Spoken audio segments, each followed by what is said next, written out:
There was something special about British lorries in the 1980s. They weren't just machines, they were personalities. Each one had a following, a reputation, and a story. Some were adored by drivers who swore they'd never sit behind anything else. Others were cursed, kicked, and blamed for every late delivery and sleepless night. This was the decade that made heroes and villains out of steel, grease, and diesel fumes, the most loved and most hated lorries Britain ever built. Let's start with the ones that earned respect the hard way. The ERF B series, solid, honest, and built like a brick wall. Every driver who spent a week behind one will tell you the same thing. It never gave up. It might not have been pretty, and it definitely wasn't quiet, but it would pull through any storm and still make it home in one piece. The Gardner engines under those cabs were slow, steady, and unbreakable. Drivers trusted them with their livelihoods. They weren't glamorous, but when the job had to be done, the ERF was always first in line. Then there was the Foden S10, a proper workhorse from Cheshire's other great truck maker.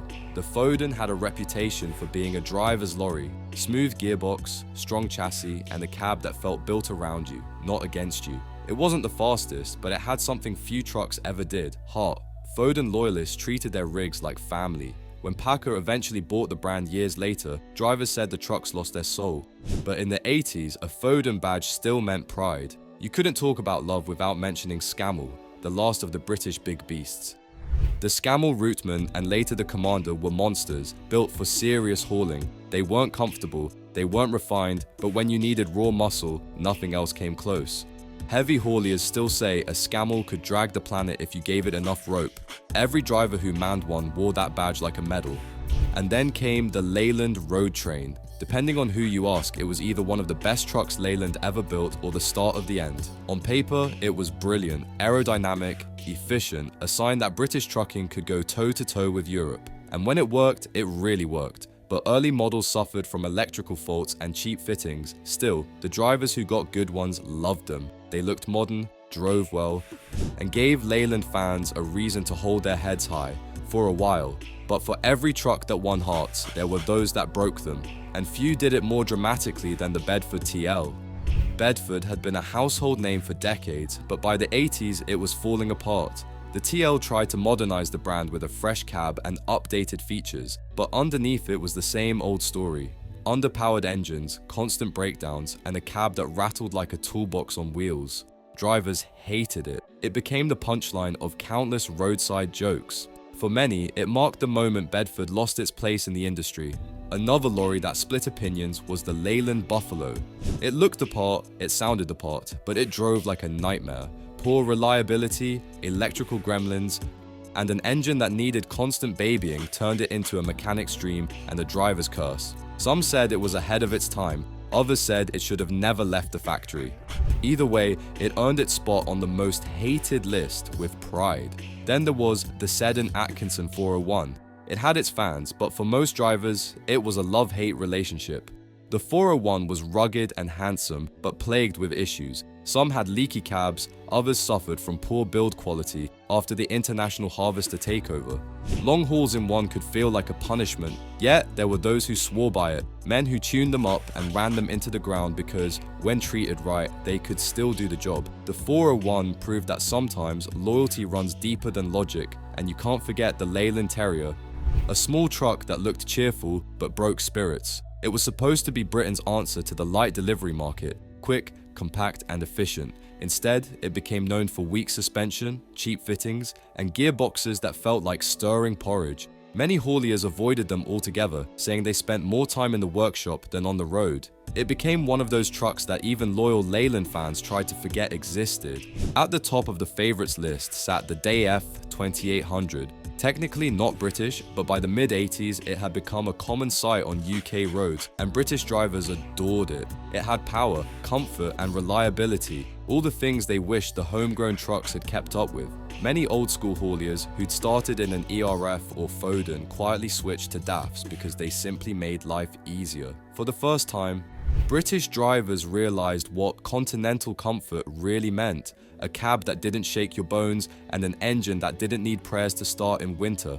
But there were still British names holding their ground. The Foden 4000 series earned a cult following in the late 80s. It looked sharp, drove smooth, and proved that Foden still had fight left in it. With Cummins engines under the hood and smart new aerodynamics, it became one of the last truly great British-built trucks before the corporate takeovers began.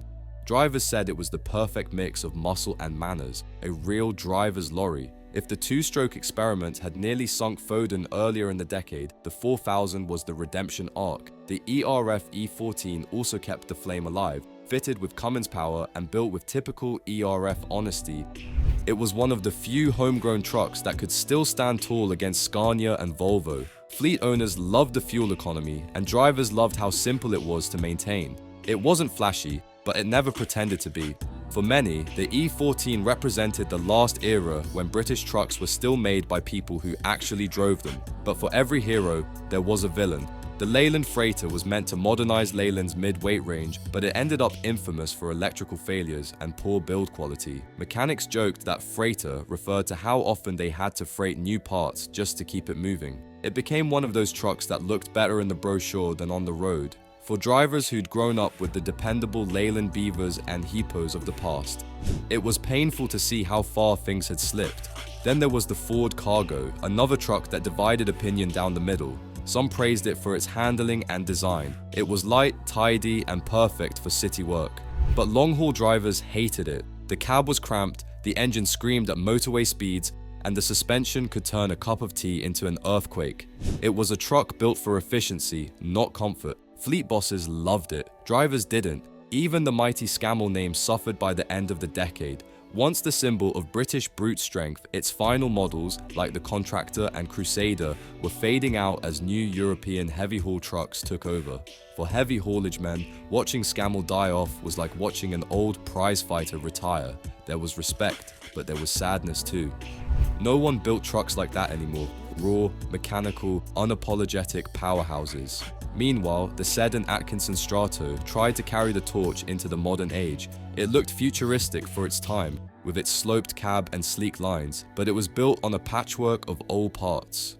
Some drivers loved the comfort, others said it felt like an identity crisis. It never reached the reliability or consistency of the European brands. By the time the 1990s arrived, most hauliers saw it as another reminder that British manufacturing was running out of road. It was the last time when the badge on the grille truly meant something. Before the global mergers, before the identical cabs and rebadged imports, there was still pride in what rolled out of British factories. Even the worst trucks of the decade had character. They may have rattled, leaked, and stalled, but they were still ours.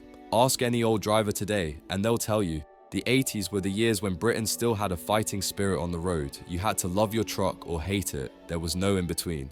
Because back then, every mile was personal, every breakdown was a story, and every lorry, good or bad, carried a piece of the driver who sat behind its wheel.